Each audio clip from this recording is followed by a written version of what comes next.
You're watching Reality Check. After its latest election debacle, the Congress versus Congress war deepens. Tonight, the G-23 group made up of Congress dissenters meeting for dinner at the home of Congress leader Ghulam Nabi Azad.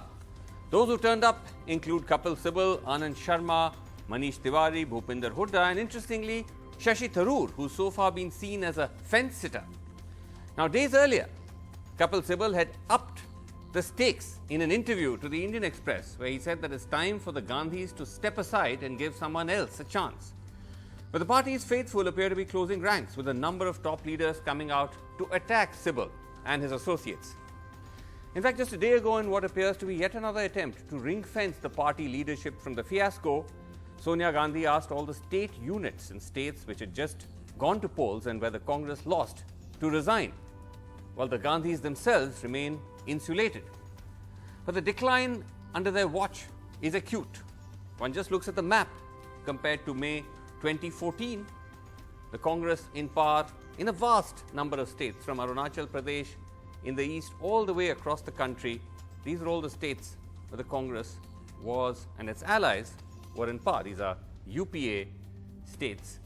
And if you look at the present, it's just shrunk now down to just a few. Again, these are UPA states. If you look at Congress alone, then it's just down to 2 states. So overall, states where the Congress was part of the government ruling coalition in May 2014, 12. At the present, the Congress in a coalition down to just 5. And look at the slide in the Congress's vote share in these recent assembly elections. In Punjab, and this is over a decade, from 40%, half to 23%. Uttar Pradesh, again, 12% in 2012, now just down to 2%. Uttarakhand is the only state where the Congress has actually seen a rise from 34 to 38%. But Goa again, 31% down to 23%. And Manipur, again, a huge drop from 42% down to just 17%. Joining me on the show is Manikam Tagore. He's a member of parliament of the Congress party. He's from Tamil Nadu, and he's also a member of the Congress Working Committee as well, if I'm not mistaken. Manikam Tagore, thank you very much indeed for joining us. Manikam Tagore. Thank you so much. Now, I'm a permanent invitee in the CWC, not the member. Prominent invitee of the CWC. Okay, so prominent invitee, CWC, Manikam Tagore joining us. Manikam Tagore, now tell us, after this latest debacle, you've seen some of your leaders have started coming out. Kapil Sibal said that, the Gandhis have had a chance, disaster after disaster under their watch. It's time for them to make way for someone else. What would you say?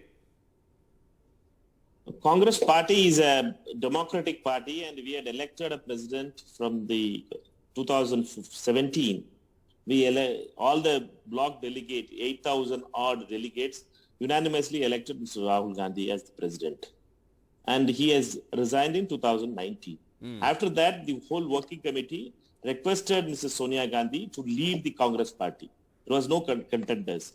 And they persuaded all the senior leaders in that time, and MPs and everybody persuaded her to lead the party. Okay. It is very unfortunate to hear from these words, these kind of interviews, to see the interview of Kapil Sibal, who is a senior advocate, and to question about the leadership, about the these kind of defeats. No, but why? Not the leadership. Why, Manikam Tagore? Because wouldn't you concede that the Congress leadership under the leadership of Sonia Rahul Gandhi has failed? Party is losing election after election.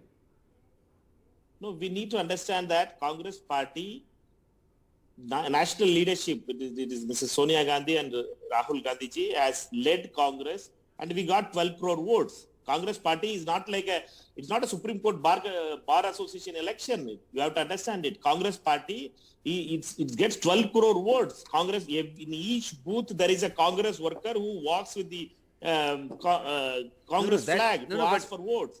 But unfortunately, it's not the number of votes that count. It is the fact of how many seats you get in parliament. You have now collapsed to under 50 seats. You've just lost 5 state assemblies. Isn't that isn't the leadership of the Congress accountable for that? No, we need to understand it. Leadership means it is from the bloc. The Congress, how it works, how Congress works is more important to be understand. You need to understand there is a bloc leadership, there is a district leadership, there is a state leadership, there is a national leadership. There is all India AICC. But who does the buck stop? No, but Manikam Tagore, the buck stops with whom? It stops with the AICC in charge, and whichever state we are state leadership only decides many of the decisions, Srinivasan. You have to understand it. If 90% of the decisions are taken by the state leadership, every state selection of the candidates. Fine. Campaign. So let us say you want to say that the blame for the state losses go to state leadership. What about the two big consecutive losses in the Lok Sabha elections? Who is accountable for that? For that only, nobody, no political party, including the BJP, a national party, or the CPM, any national party has never taken, any leader has not resigned taking moral grounds. Mr. Rahul Gandhi, who was an elected president of 2019, he resigned, taking moral responsibility. What else you want? I am saying, I am unable to understand. I am saying that you are saying that, I am not asking about it. I am saying, is it not, and if you say state leaderships are responsible for the defeat of states elections, then and it's their failure, isn't it the failure of the central leadership when you lose national elections? Yeah, that national election in 2019, when we lost, Mr. Rahul Gandhi ji has come forward in the working committee and resigned. I hope that after how many months he has the working committee in the Lok Sabha MPs, when we were elected in the CPP also, we had kept on saying to him that he should not press for the resignation. That is the party view. But that's what I'm saying. Why, if they've lost elections under his watch, why should he not resign? As you yourself said, they are responsible. But let me ask you a different question, Manikam Tagore. You're saying that anyway, what is the issue being brought up by these G-23 rebels, etc., whatever, because you already set in place a motion for an election of a new president, right?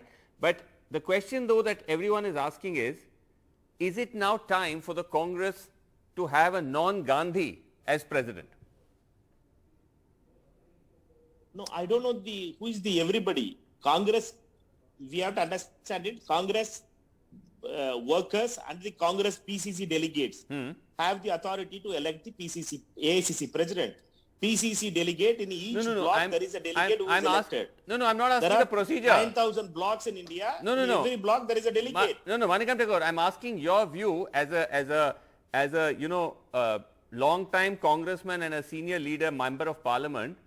Do you think it's time for somebody else now, a non-Gandhi, to lead the Congress?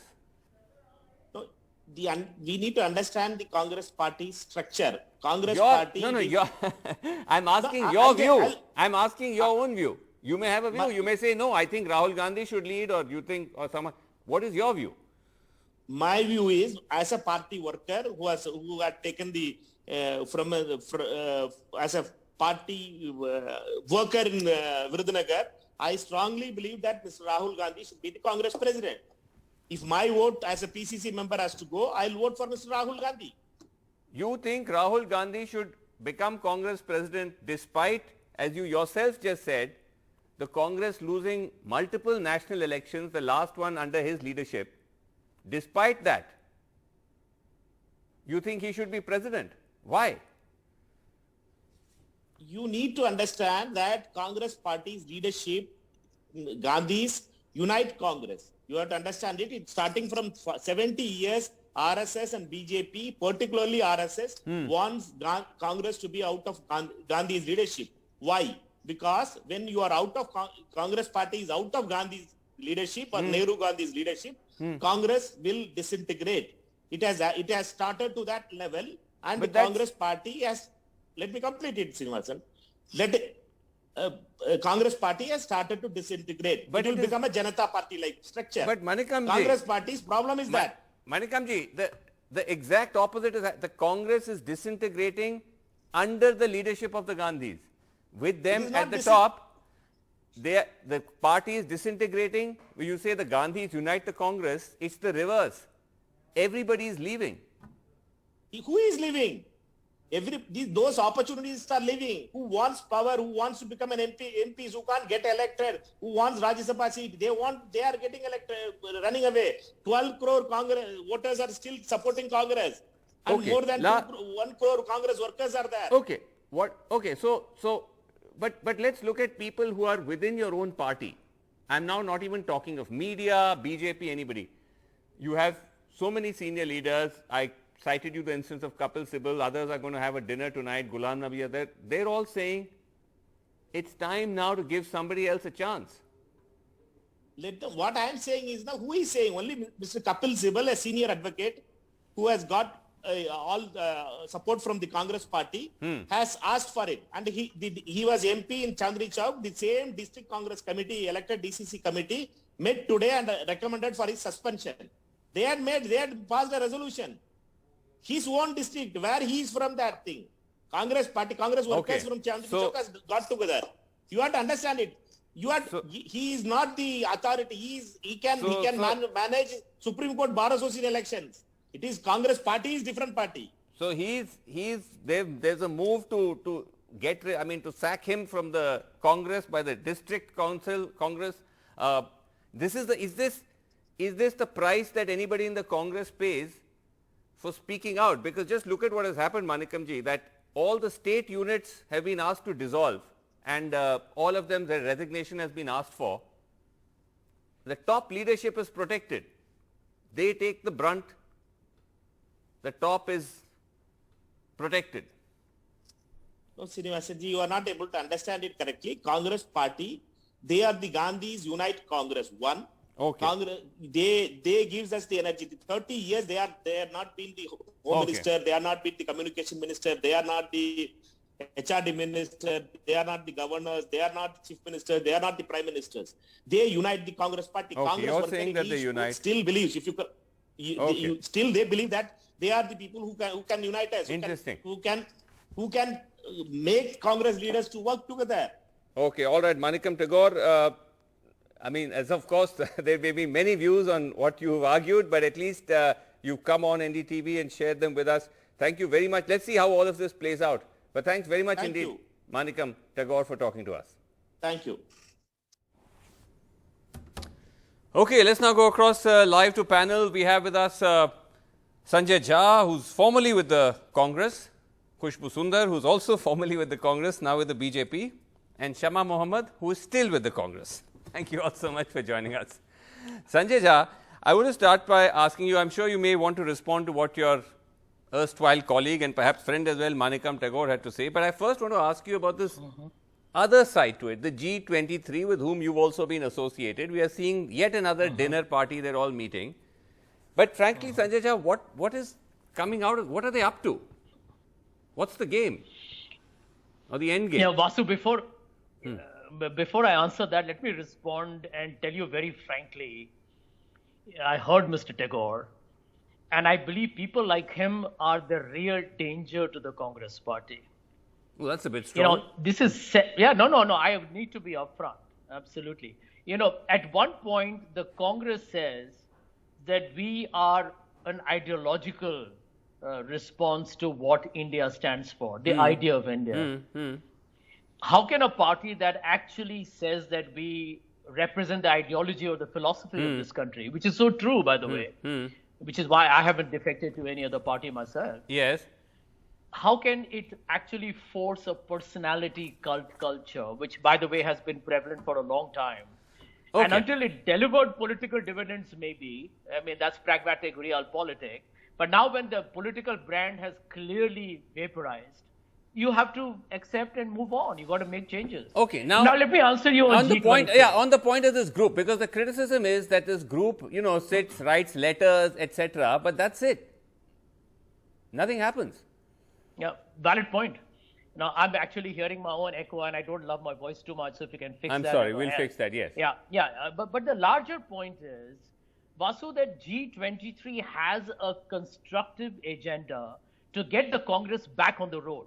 I mean, can you imagine the grand old party with 404 seats being routed in 2 Lok Sabha elections back to back? No, that is fine, Sanjay. I don't want to seem rude, but I just want to understand what exactly is it that they're hoping to achieve? Is the idea to say, listen, we want now to replace the Gandhis with somebody else, or what? It doesn't seem like it's going anywhere, unless I'm missing something. Vasu, let me be very honest. I have also kind of communicated to the members of the G23, I know them pretty well, that you need to now actually throw up a clear alternative about who do you have in mind. Ultimately, it can't be this vague, nebulous concept that the leadership is incompetent and we need to make a change. Fair enough, the leadership has failed to deliver electorally. And I do believe that the Congress party has enough talent and somebody needs to bite the bullet and move on. Okay. But the G23 also needs to put who the candidates are or who the one candidate is that they believe can take the party forward. Okay, you in fact tweeted saying Sachin Pilot should lead the party. So you actually came up with a name. Yep. But, okay. I hope G23 agrees to it. First, Sachin Pilot has to agree to it. But Shama Mohammed, how... That's for me to know and you to find out, Vasu. Okay. Okay, Shama Mohammed, how acute is the crisis right now before the party? See, Vasu, there is a huge challenge here. Denying it, we have gone through this defeat has been very upsetting. 5 states, no denying it. We really need a surgery. And I think Mrs. Gandhi yesterday said she was ready to resign, but everybody in the CWC, including the 3 G23 leaders, said not required because one important thing is we have an election coming up in August. So even if somebody changes right now, that person is again going to be interim. So there is an election coming in August. So why not at that point of time elect whoever wants to? There are AICC members, they will elect them. Whoever wants to stand, if Mr. Sibal wants to stand, he can stand, whoever. We are a democratic party, unlike the Bharatiya party where appointed. Shama, the reason why that whole idea doesn't fly is because the way it's actually kind of structured, no one really believes this is going to be like a fair, level playing field setup. I mean, even if you look at the CWC, with its special invitees, it's packed with loyalists. You literally said there are just 3 people out of close to 60 plus who are seen as having a critical or an independent voice. Yeah, everyone there are cheerleaders for the Gandhis. So look at it the other way. Look at it the other way. These 3 leaders were not stopped from coming to the CWC. They didn't say that you cannot come because you've criticized us. That is the thing about our party. Just imagine that's not a huge... Let me speak. If there were 3 or 4 leaders who criticized Modi, do you think they will exist in politics? They will be kicked out. They will be expelled from the Bharatiya Janata Party. Where is democracy there? There are 2 people deciding let's ask Khushbu, because Khushbu's seen both sides. Okay, Khushbu's seen both sides of the coin, and she's smiling. Khushbu, respond to that though, that is there really any true democratic party in India? I mean, it would be a real stretch of imagination to call the BJP, especially the present BJP, democratic. Can somebody step up and criticize the Prime Minister or anybody at the top? No, but we have democracy in our space. We don't have to go to public if there's something that, conflict of interest. We don't go to public and we speak. We are advised to speak to our leaders directly, and that is the democracy they give us. We keep our problems within ourselves, and we keep the problems at bay. Here, the problem is we follow the leader because we believe in our leader. We follow the ideologies and the ideas of the party because we blindly believe in that. And if ever there is a conflict, we do speak to them, and we have the democracy where we can speak to them and they listen to us. Here, what we are seeing is in Congress that you have been actually being nice to the Gandhis and say that it's not beyond them. In fact, after Rahul Gandhi had resigned from the presidency of the party, suggestions were asked. But Khushbu, once again, but coming to the BJP, you're saying people in the BJP can go up to the Prime Minister or let's say Amit Shah and say, we have a problem. We've got a problem with how you're running the party. Prime Minister is not the president of BJP. Prime Minister is not the president of BJP. We have Mr. J.P. Nadda who leads the party, and we are allowed to speak to him. No, I'm and saying we do leadership speak to is him. leadership, right? I'm saying, can anybody in the BJP criticize Mr. Modi or Amit Shah? Can they do that? No, there's nothing for us to criticize. They're doing absolutely fine. They're leading the country in the right way. What is there to criticize? That is the very Khushbu, that is the very opposite of how democracies and democratic organizations and institutions function. No one is perfect, right? If there was no democratic organization, BJP wouldn't be the largest single party in the world. Well, we are democratic, and that's why we keep winning one after the other. That's not politics is not. Not necessarily. Is not about the okay. Politics is not about one family or one person. Politics is about how you okay. take the entire Sanjay, party together to serve Khushbu. the country. Okay. One sec. Yes, Sanjay. Yes, I'm just going around. I'm coming to you, Shama. Yes, first Sanjay. Yes. Quickly, Sanjay. Yes. Vasu, this is precisely the point.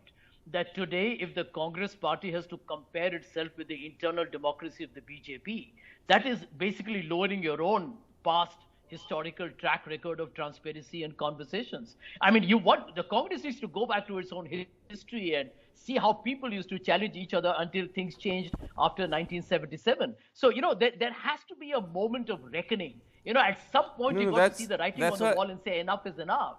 And I do feel that there are a lot of people in the Congress party, Shama including, she's a good friend of mine, who are so paranoid about saying anything that might be remotely considered to upset the leadership that everyone keeps their Shama, are you paranoid? Okay, no. I don't agree. I'm not paranoid at all. I've always said when there is something. Even I've just told you right now. We have to correct ourselves. Yeah. And now one thing with Khushbu. What the Prime Minister said. He said, "I do not believe in dynasties. I will not give sons tickets." I want to ask her, why did he make Bomai the Chief Minister of Karnataka? Who is Bomai? Whose son is he? See, this is what I call hypocrisy of Narendra Modi.